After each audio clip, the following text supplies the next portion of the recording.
thing. He love that bum bum bum. He love that thing. He love that hit me right.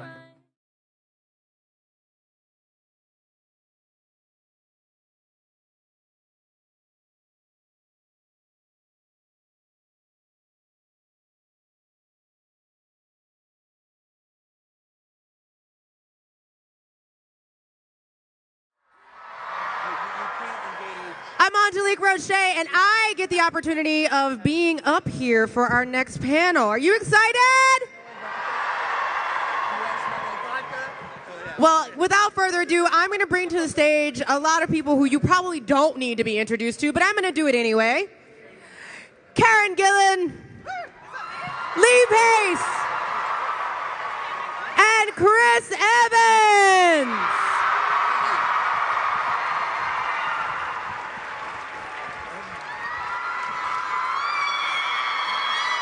Where do I go? Ugh. Well, hello. Hello. Hey there. Here we are at Ace Comic-Con. Woohoo, Chicago. It's Chicago. You got a lot of fans out there. Also, the hat game. I see this happening. I literally just said I'm so glad you're wearing a hat. I'm so glad you're wearing a hat. It's a nice Wait, hat. you didn't plan this? No. Oh. These are actor hats Oh, we'll talk when about they're that. off duty. So, I'm just going to go right out the gate. You, all three of you, are starring in some of our favorite movies that have already come out but are also coming out. And basically are literally one of multiple of the best kept secrets ever. I am not going to ask you for any secrets yet. But how hard has it really been keeping these secrets and still keeping these secrets on these upcoming movies? I mean, it's almost the Marvel way. I think I've been doing these films for a while now. So as the Marvel universe has kind of increased in popularity, the secrecy has kind of moved. So you've trained yourself.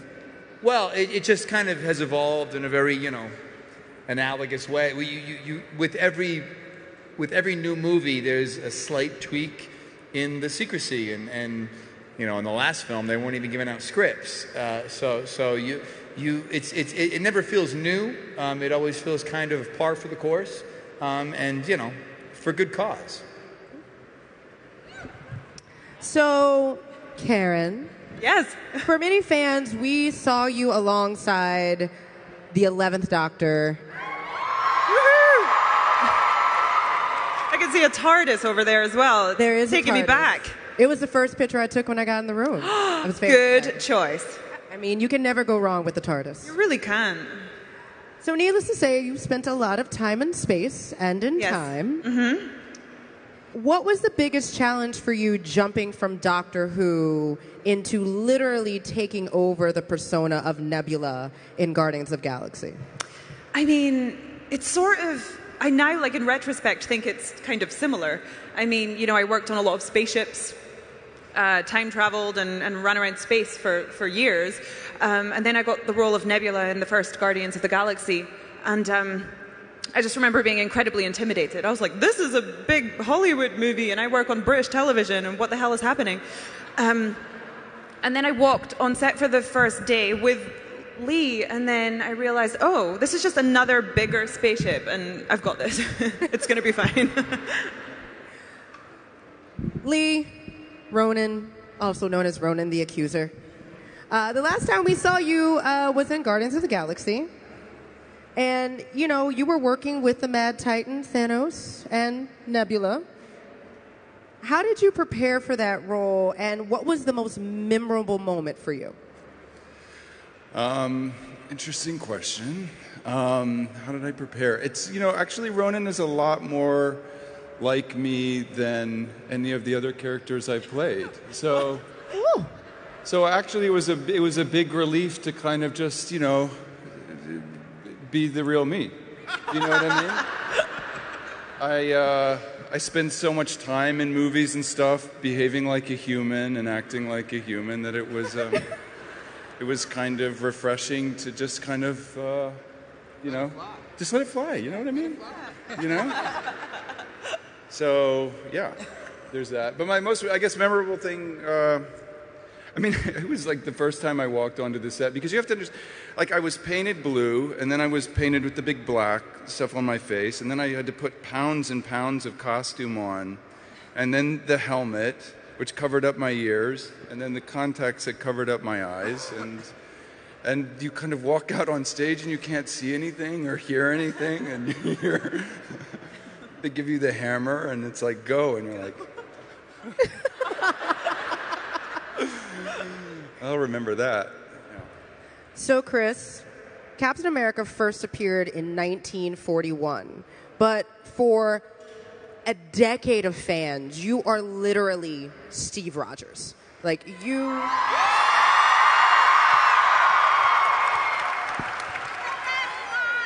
arguably the physical manifestation of the moral compass of the Avengers. What has been the most memorable part of playing a character that so many fans are so deeply connected to? It's tough, because you have memories that are a little more shared, and you have memories that are a little more personal. I mean, moments even just like this, like that really felt wonderful to hear, and it was nice to hear, some cheers. Oh, and I wasn't fishing for it. You don't have to just listen. You don't have to. It's not to seem saccharine. Maybe it's the more personal moments, without question. It's the more intimate moments when you kind of process that you are part of something that means a lot to for a lot of time. I mean, I got to say, it does feel almost kind of like it's happening to somebody else. I know that's a bit of a common expression. Sometimes it does feel like it's a little out of body-ish, and then over long enough period of time, it does. You start to really feel connected to the experience, and connected to the character, and connected to the world, and you. Man, I'm really killing this answer, aren't I? I don't really know how to answer this one. I couldn't tell you what the most memorable thing is. It comes in really subtle ways. But it is the more personal things. I don't know. I couldn't tell you. I don't know. So...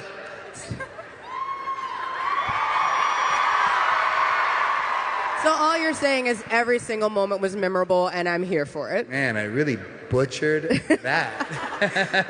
That was a lot of talking about nothing. Well, next question. We got you. Being a superhero is tough, and being a supervillain is also tough. And it seems pretty physically demanding for all of you. Can you tell us a little bit about how you physically prepared for your roles, and what does superhero training look like? Well, for me, it's kind of weird because I have a lot of prosthetics on my face. So I feel like that's just like an extra layer to the difficulty of fighting and all of the combat stuff. I probably should prepare more physically, like stretching and stuff, but I don't. I don't know. I mean, the movements and stuff for the character, like, it's all informed from the voice that I'm doing, because basically when I started playing Nebula, the director was like, "Can you do an impression of Marilyn Monroe?" And I was like, "Oh, yeah." And then that kind of informed like the movements and everything. So everything kind of stems from that one piece of direction, which is cool. Which is weird, because the exact same thing they asked me about Cap. I was like, yeah. I mean, okay. Perfect impression. And that's what I've been doing ever since.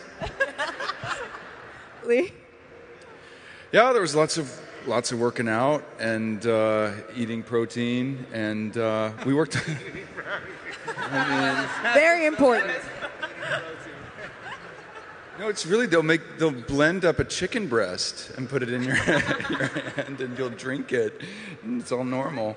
But then, and then the fight training, that was fun. We worked out the big fight that I did with Drax, and yeah, I like that stuff. It was fun.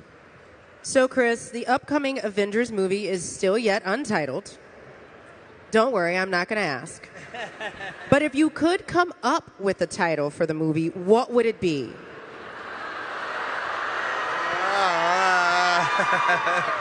Yeah, this is a tough one. I don't know. You don't want to give anything away, and I should clarify that. I know I did tweet something that made a lot of people think that it was in some way spoiler, and I should clarify that regardless of how Avengers 4 ends, I would have tweeted the exact same thing. It really was, that last day of filming was a very emotional day, and it's the culmination of almost 10 years of filming and 22 movies, this unbelievable tapestry, and you feel a lot more emotions than I think even I thought I'd feel, and I felt it was appropriate to share the gratitude.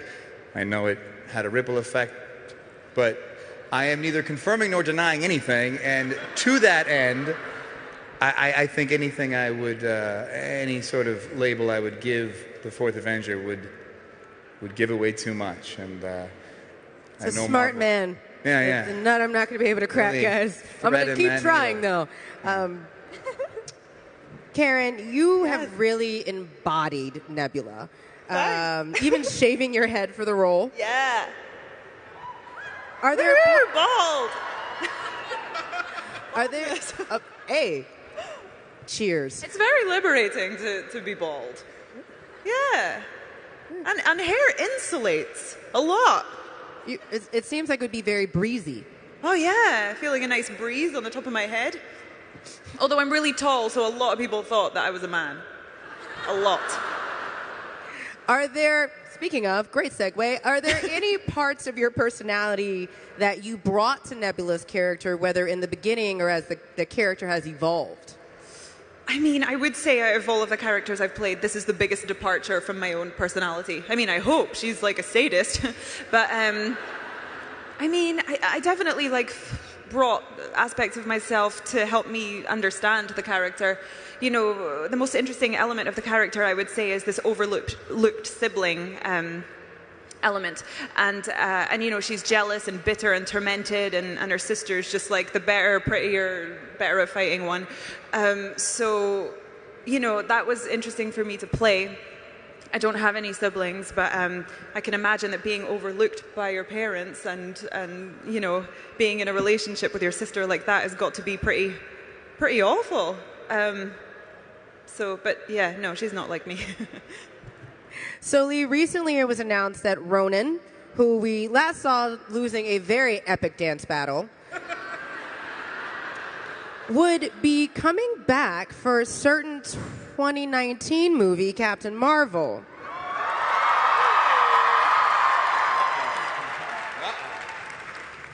What can fans look forward to seeing from Ronan when we see him again? Can you tell us anything about how you're prepping for this movie? No, I can't tell you anything. No. You wouldn't want to know, right? No. Watch the movie, right? Right. We're very much looking forward to it. Are you excited? Did you jump up and down when you're like, yes, Ronan? Yeah, absolutely. It was exciting to come back. Yeah. Krista. Yeah, it was fun to get back into it, and I learned a lot about the Kree working on it this time, which I found really interesting. And it's a cool world to be a part of. So I was doing a play in New York at the same time, so it was like the kind of craziest thing to juggle doing both of these at the same time. That's the position, I'm sure. I mean, it was For the fans out there, what play were you doing? I was doing Angels in America. Wow, that is a contrast. It couldn't be more different, but it was it was a good time. It's always fun. So for everyone on the panel, 2019 is going to be a big year. I know you couldn't possibly tell us any details. I say this again. I just want to make sure we keep confirming that I understand. But what are you personally most excited for fans to see in the upcoming releases?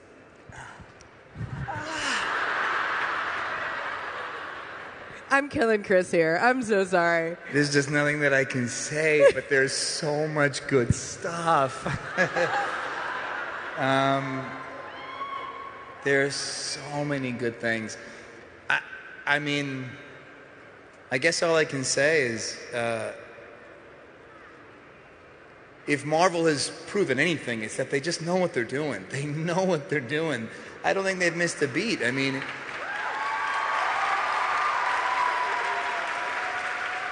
they're you know, their worst mistakes are other studios' like biggest blessings. You know what I mean? Like they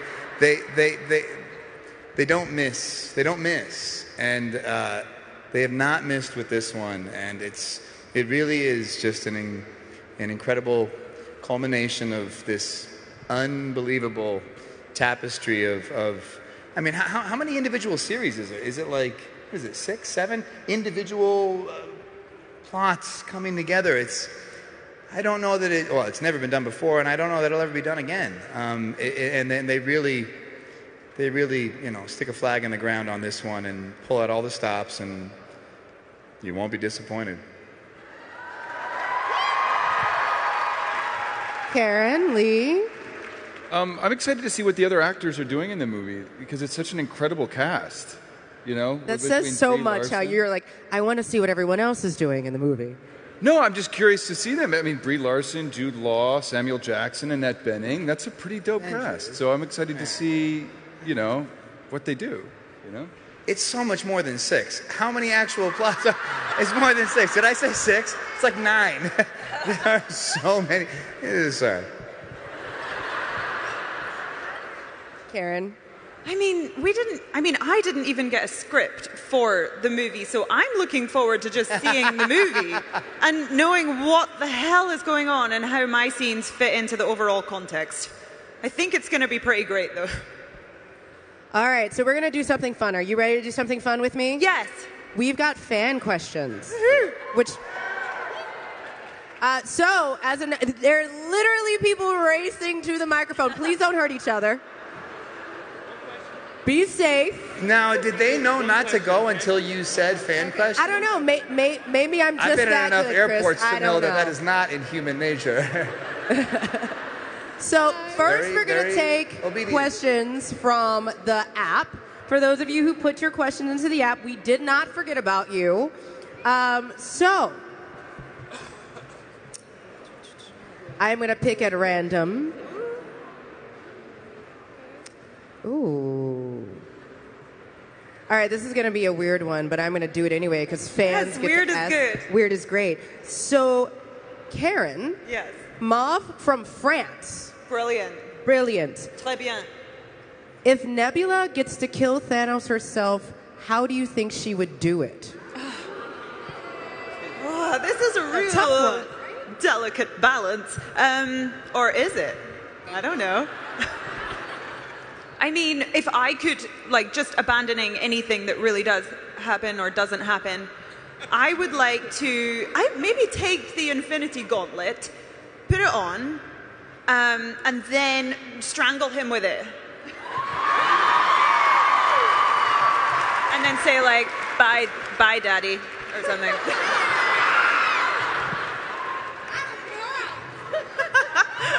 This question is for the entire panel. Lauren from Charlotte, if you could wield one Infinity Stone, just one, which one do you think your character would choose to help enhance their powers and why? Soul, power, time. Time is fun, right? Yeah, I think Cap might use time. I mean, I could see Cap going back in time and dealing with some unfinished business. To be honest, that's kind of because I couldn't really remember all the other stones. Time is the first one that came to mind. Time would be fun. I would enjoy the time We're talking about stone you. just myself. Yeah.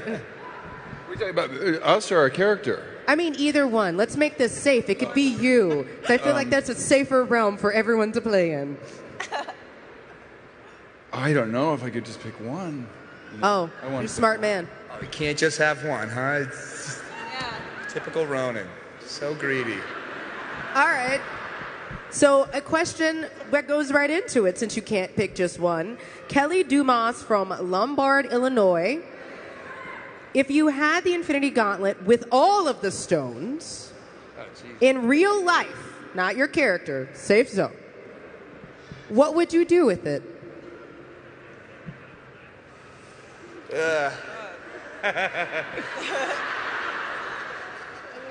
The things I would say might be too political for a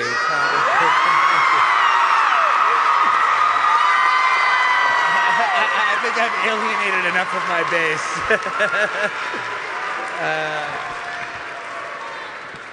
I think it's pretty clear what I'd probably do.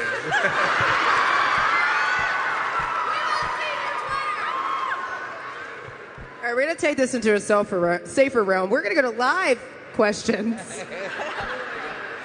I don't know if safer is right, but we're going to try this. We're going to go for it. Y'all ready? Yeah. All right, so we have some fan questions. So I have rules. You have to state your name, and you have to speak into the mic, and you have to say who you're asking the question to. Deal? Yes.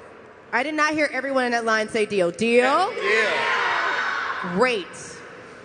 You got there first. You sprinted. Go ahead. It's all you. Hi, I'm Rosalind. I'm from Cozumel, Mexico. Hello. And thank you. Okay, my question is for Chris. What was your last line in front of the camera as Cap before they said, "That's a wrap"? What was my last line? It was something really stupid. It was something really dumb, which I also probably can't give away. I think it was. You can. Well, it was a line. I think it was a line to. No, what was my last line? He was overwhelmed with emotion. Well, it was it was reshoots. So you're doing these little picks and pops, and it's these little. It's just little things that they need. It might have been a line to Paul Rudd. He wasn't there, but it was a stupid line. The line wasn't memorable to me. The day was more memorable than the line. Thank you. Thank you all. Bye. Sure. Oh, man.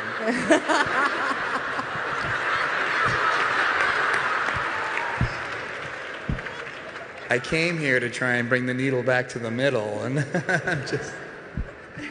The panel's still going. We got this. Hi, I'm Savannah. Hi. My question is for Chris, but it's open to whoever wants to answer it. I know you have experience with directing, and I was wondering if you could direct another movie, your dream movie, what would you want to do? Wow, what's the dream movie? I don't know. Like genre, like ballpark, doesn't have to be. Yeah, I don't know. I mean,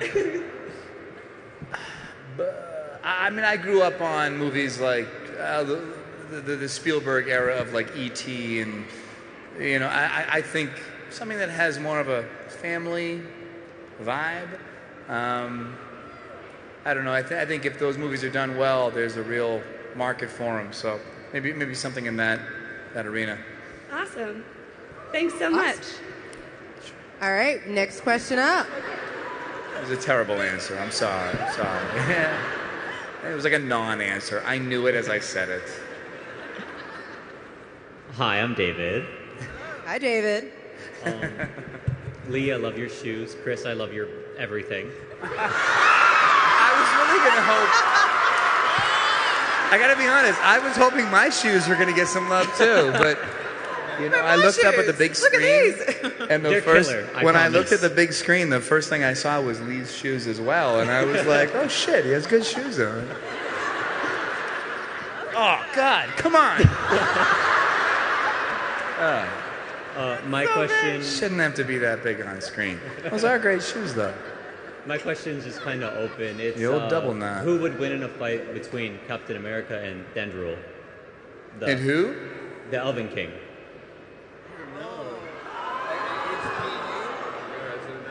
Oh, come on. Are you just trying to embarrass me? Or? like I'm gonna lose a lot of these fights. Cap doesn't bring an innate sense of like super power and strength to the table. He's got a lot of heart. He's got a real clean moral compass, but for the most part, He's kind of a bitch. well, come on. I'm kidding. I love you so much. Thank you. I am so kidding. Wow. I'm sorry. I'm so sorry. Thank you so much, Ronan just might David. beat him. Ronan might beat him. I'm so sorry. I don't. we I'm will- gonna put on my Captain America underwear when I get home to apologize. Thank you so much, David. We're gonna move to the next question. Love you, David. How you doing over there, Chris? You good? Oh. Hello. My name is Isabel. And so this is a question for anyone who really wants to answer. So what is the best line or your favorite line that anyone or your character has said throughout the 10 years of Marvel being awesome?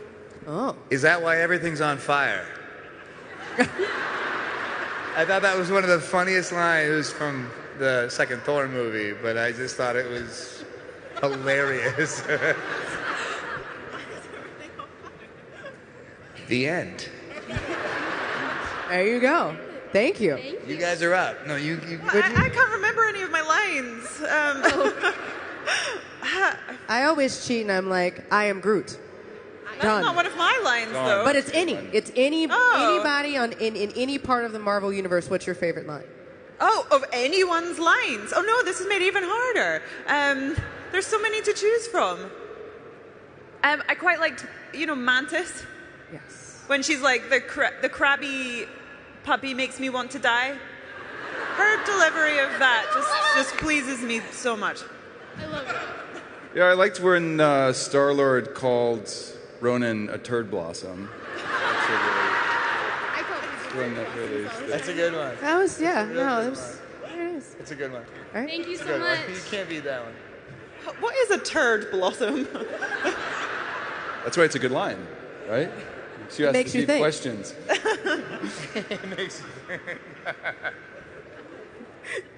Hi, I'm Lauren, and I have a question for all of you.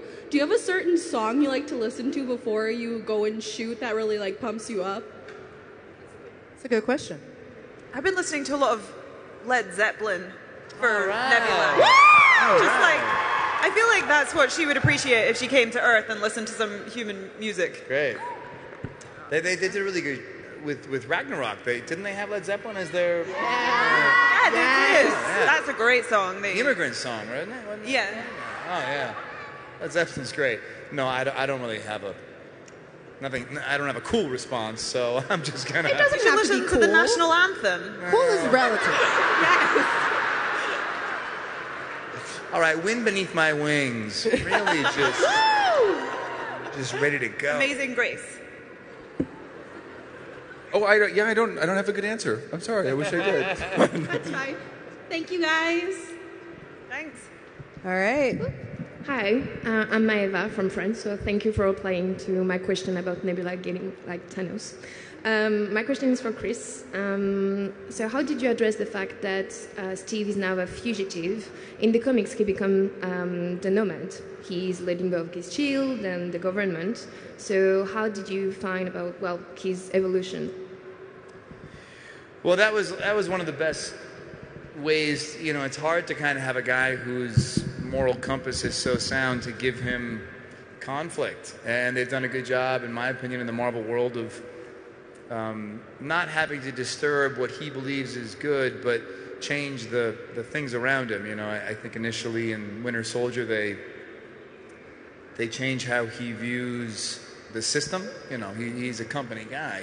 He believes in the military and the government, and they take that from him. And then with Civil War, they take his notion of family from him. So I think in order to kind of give the character some depth and conflict and an arc, ultimately, you have to kind of rock the boat a little bit. But luckily, in a way, he didn't have to change too much. It was just a matter of kind of reacting to the world around him. It wasn't so much a struggle from within. Okay, thank you. Another kind of non-answer. Sorry, my answers are just not that great tonight. Sorry. No, they are great. They're good. Stop. Hi, I'm Monica, and my question is also for Chris.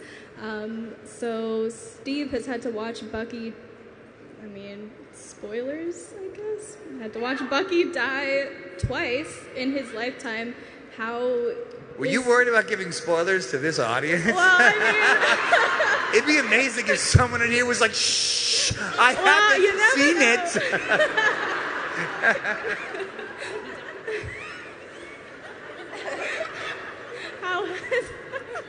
How has Steve kind of processed that, or how is he going to have to live with the fact that he's had to watch his best friend die not once, but twice, right in front of him, and there's nothing he could do about it? Well, I think that's one of the more precious relationships for Steve Rogers. You know, it's one of the few relationships that's been able to transfer into modern day. It's one of the few relationships that he can identify as anything we would call home.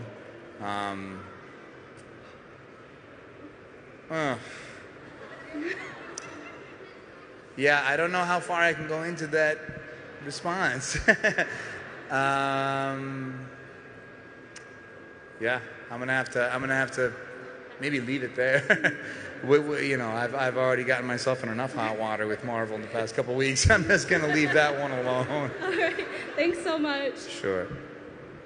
Okay. Okay, I'm going to lift this a little bit because I'm really tall. I'm Mackenzie, and my question's for Chris as well, but I'm going to go away from Marvel to help you out a little bit.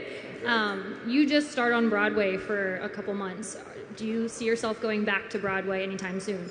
Oh yeah, it was great. You know, I grew up doing theater as a kid, and I was kind of terrified to do it, and then after a couple weeks, kind of felt like riding a bike, and it's such a different approach to a, you know, not to sound pretentious, but a craft that you feel familiar with over enough years. It's a new way in, and it's exciting for a lot of reasons, and I absolutely will do it again. It's just a matter of fitting it into my schedule. Yeah. Okay, well, thank you. Sure. Hi, my name's Sarah. First, I wanted to say, Lee, I saw you in Angels in America, and you were fantastic. But my question is for Chris. I was wondering if you... Sorry. I mean, you can all answer it if you want. I'm just trying to save time. Do you have any methods that you use to embody the character of Steve Rogers? Well, initially, I've said this before, initially when I first took the role, I had a buddy I grew up with named Charlie, who was just a good guy. You know, I think most people know someone in their lives who just embody what it is to be good. He's very much without ego, and he's very balanced and measured and compassionate. He wants more for other people than for himself, innately, and that's just a really admirable quality. It's not as, you know, ubiquitous as I think we'd all hope it is, certainly now. So maybe in the beginning stages of the character, I would think about Charlie a little bit, and maybe in the last few incarnations of the character, it's felt a little bit closer to home, where I haven't had to search for it so much. I feel a little bit more connected with the role, but certainly at its origins, I'll tip my hat to Charlie. Thank you. My name is Peyton, and my question is for Chris. But you do have to hand wash it. But I made a shirt that says, "I don't like it" for you. So I want to give it to you, but I don't really know Great. how. It's not really a question, but I'll appreciate the gesture. Yeah. So I don't know really how to give it to you. Just walk right up here. Watch this.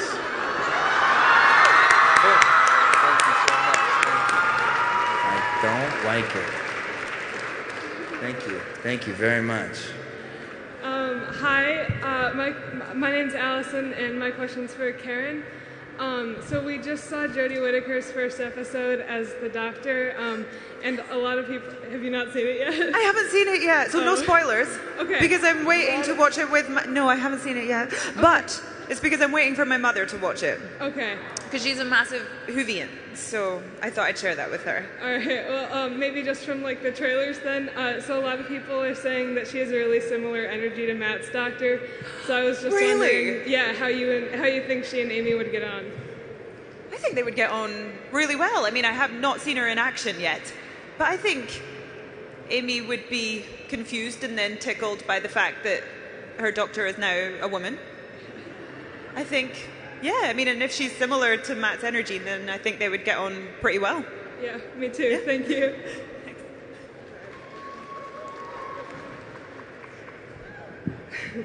I hurt my foot earlier today, and I'm realizing now that sprinting up here was a big mistake. So my question is for Chris, but I kind of want to hear everyone else's answer as well. So over the last decade, which, by the way, I have to say thank you from the bottom of my heart. Thank you so much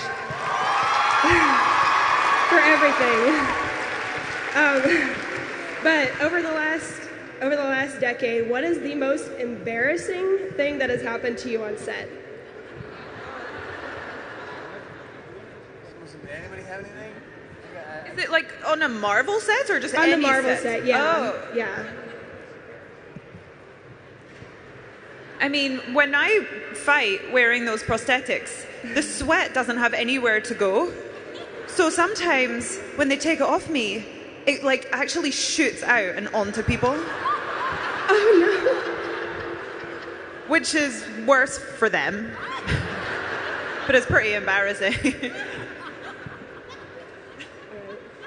I'm trying to think, and I know there's something good, and I just can't think of it.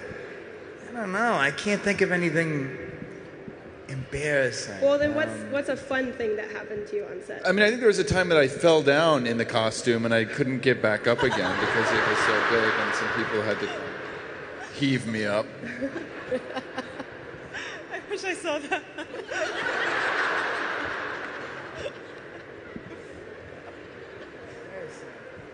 We're going to let Chris think about this one, and he's going to come I might back have to it. think. I'll let it marinate for a second, and I have no shame in coming back to it All right. once it Thank comes you. to me.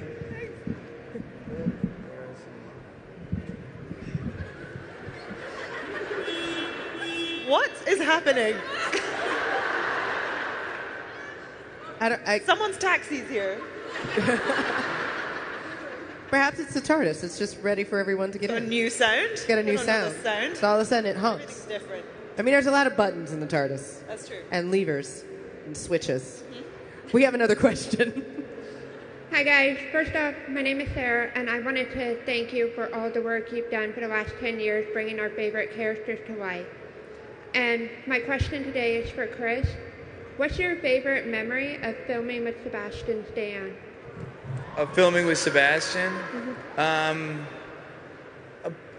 Probably it's from the first movie. I think in that, with those memories, him and I were both in a very similar place in terms of excitement and uncertainty and hope. And, I think we both were a little bit of a deer in the headlights, unsure of what the commitment meant, unsure of what the journey ahead would mean. And but he's such a sweetheart. He's such a good guy. He's such, you all know, I mean, it comes out of his pores. He's just such a sweet guy, and I really couldn't have imagined kind of dipping our toe into these, uncertain waters at that stage with anyone other than him. He was so sweet, and I think that first movie, him and I just were so terrified together. It made for a lot of nice memories. Okay, thank you. Sure. Hi, Chris. I'm Chris. Our parents named us well. My favorite scene of all times is between Steve and Peggy in the hospital room. He gets up to give her some water. He sits back down. She looks at him like she's seeing him for the first time. That And Haley then Atwell, man. Yeah. The smile through the anguish was really beautiful, really moving. I cry every time I see it. So my question for you is, what was your favorite scene to film? Well, that's up there.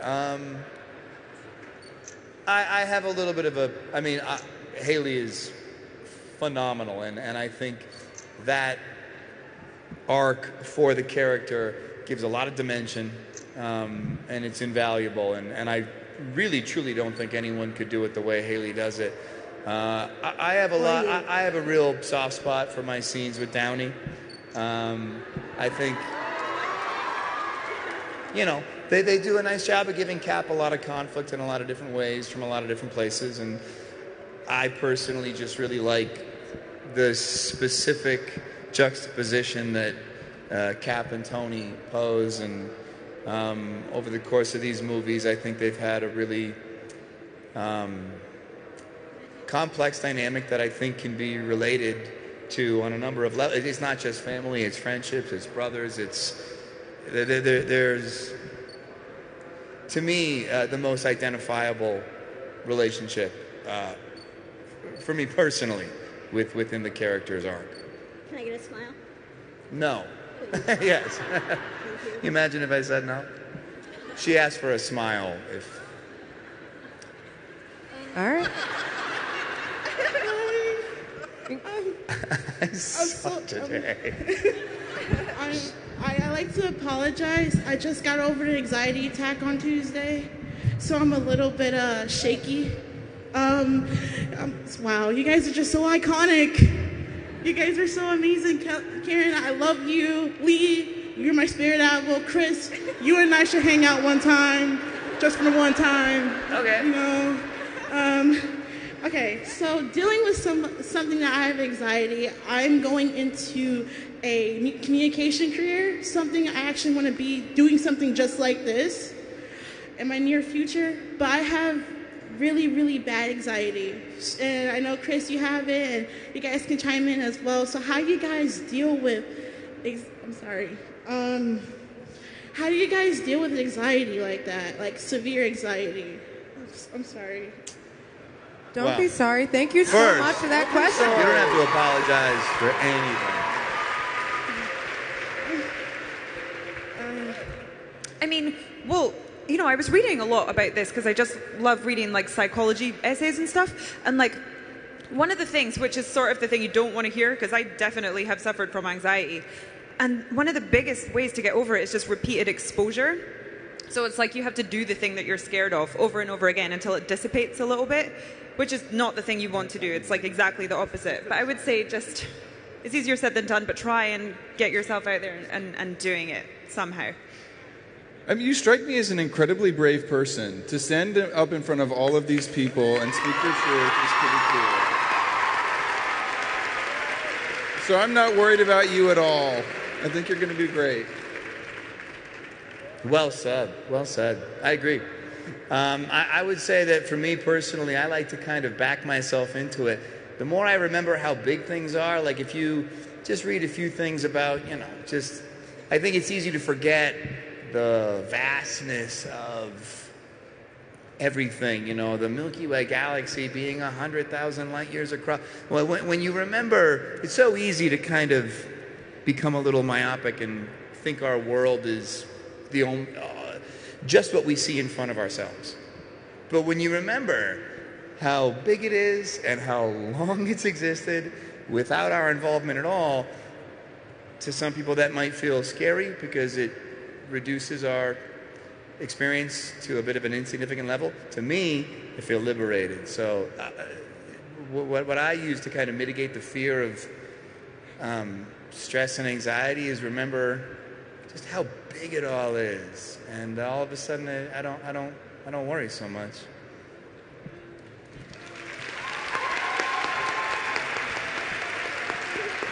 All right, so we're going to have a couple more audience questions. I am so sorry for everyone in the back, but use these questions wisely. Of course. Hello, guys. It's awesome to see you today. My name is Andrei. I'm from Russia. And I have a question for Lee, which is very important for me. Lee, what enemy do you like better, Thranduil or Ronan? Wait, what was the first enemy? Thranduil. It was from The Hobbit. I was in The Hobbit. Oh. It's not all Marvel. Sure. Wait, what was the guy in Hobbit name? Yeah, the Elf King. Because he was so smooth. The smoothest. So smooth, but also ruthless. Oh yeah, all those things. But it also felt to me like he had seen a lot. A lot of Yeah, times when he was real ruthless, old. he would was kind like of couple it by 3,000 saying, years old. I've seen it. Yeah. What'd you say? Yeah, he I said have 3,000. felt dragon fire. That's it. Whatever you say. How many times have you seen it, Chris? Too many. I am a huge Lord of the Rings / Hobbit fan. Huge. That is like my -- hangover movie. that whole series. But come on, that's where you say I have felt dragon fire. That's it. Looks really good. Ronan to me just seems like a real, just a narcissist, really. He's powerful, but he's kind of a dick. At least your dude in The Hobbit, I think he has his people in mind, and I'm being real. I'm getting a lot I'll tell you, I think I like your boy from The Hobbit more. So what do you think, Lee? Does it matter? No, come on, I want to hear it. No, I don't have a favorite. You can't pick favorites. I can't pick favorites. You know, I can't pick favorites. You know, who else kids in here? You know, you can't It's like pick Sophie's favorites. Choice. Your kids, you can't. You know. What's his name? All right, next question. There you go. He's smooth, man. He's smooth as fuck. If only you could hear what's going on up here. Hi, my name's Margaret. You can call me Peggy.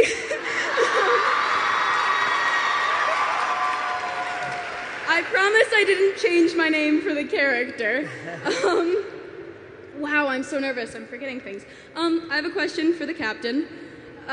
You wear a lot of different suits and costumes throughout the entire Captain America franchise. And without resorting to, the casual, in disguise streetwear, if you were to pick one of your costumes from Captain America that you had to wear every day for the rest of your life, which one would it be and why? See, okay. I really was partial to the Winter Soldier cap suit. I just liked it. It was that kind of that all navy number. You know, it just to me, we called it the stealth suit. I don't know if that's actually made it out beyond what we would say on set, but yeah, it was the stealth suit to me was just it was just cool. But you know, I've loved many suits. Maybe not the first Avengers. Maybe not that suit, but the other suits were great. Yeah. All right. Are you guys ready? Yeah. Hi, I'm Annie. And before I start, I just want to say thank you guys for coming out. It's super cool. You guys are so busy and you're filming all the time, and I really appreciate it. You're heroes on screen and off. All three of you are so influential, and I really look up to all three of you. Not just because I'm short, but because I have to look up, but I look to you. That being said, what was the biggest moment in your life, any given time, off screen that had left the biggest impact on you as a person? On screen? Off screen. Off screen. So the biggest moment in your life that impacted you off screen. My birth.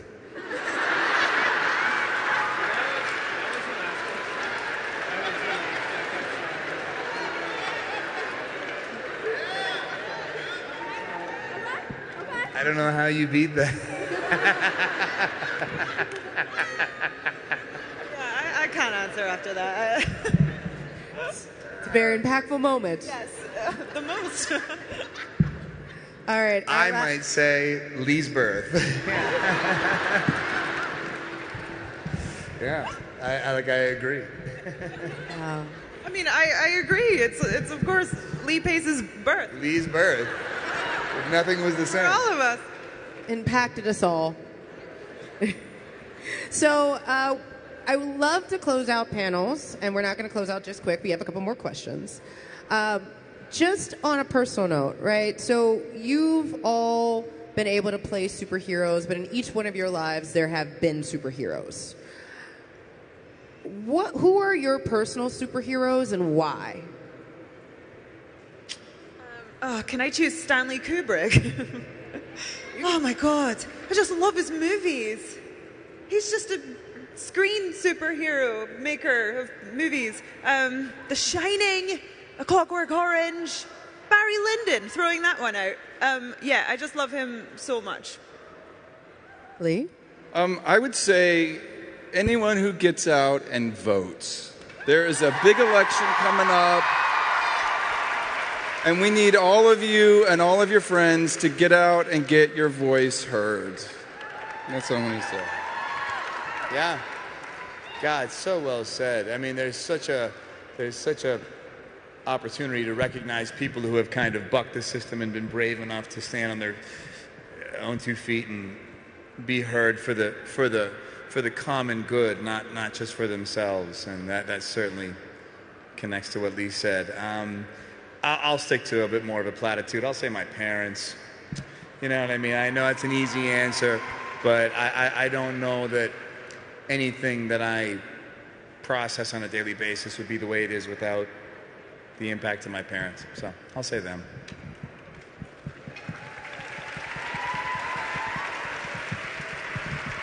So while we can talk a lot about the upcoming Avengers and Guardians of the Galaxy and Captain Marvel movies that are coming out the next couple of years, what else and what other projects do you have coming down the line for each one of you? Because I'm sure everyone is curious. Because I know you've been directing and screenwriting, you've been doing stage, there's been Broadway. What else is coming down the line for you all? Well, actually, I directed a movie starring Lee Pace. It's the character too. So yeah, that's going to come out on the 7th of December. It's called The Party's Just Beginning. It's actually a pretty serious film, even though it says it's a comedy on the internet, and then everybody's really weirded out when they watch it, because they're like, oh, you think this is funny? It's not a comedy. But Lee is totally incredible in it, and heartbreaking. He's hilarious. I have that coming out. Party's Just Beginning, a movie directed by Karen Gillan. And that's what I have really right now. And then what? I'm sorry? Oh, Driven. Oh, yes, another movie. I thought you said Pippin, and I was like, what? But all hey, right, get some musical theater. I have a fun idea. Yeah, it's all right. Pippin. I did a movie called Driven that I did, where I played John DeLorean. It's a really fun movie. We just went to Venice and Toronto. It'll be out soon. Yeah, it's a good time. And Chris? I'm about to start a little murder mystery with Daniel Craig in Boston. And then I'm going to do this thing next year with Kate Mara, this Neil Blomkamp movie. This actually a really, really cool script. I don't want to give too much away. We're gonna try and keep it a little ambiguous. And then I got something. I'm doing a limited series with Apple based on the novel Defending Jacob that I think is really cool, and a couple other things. But I'm not gonna go down my. I mean, that's enough. That's enough. That's all you get. That's enough. We're done. Well, we have one more order of business, which we have to get up and we have to turn around and take a picture with this amazing audience. So, are you ready? You ready for picture time? Hell yes. Let's do it.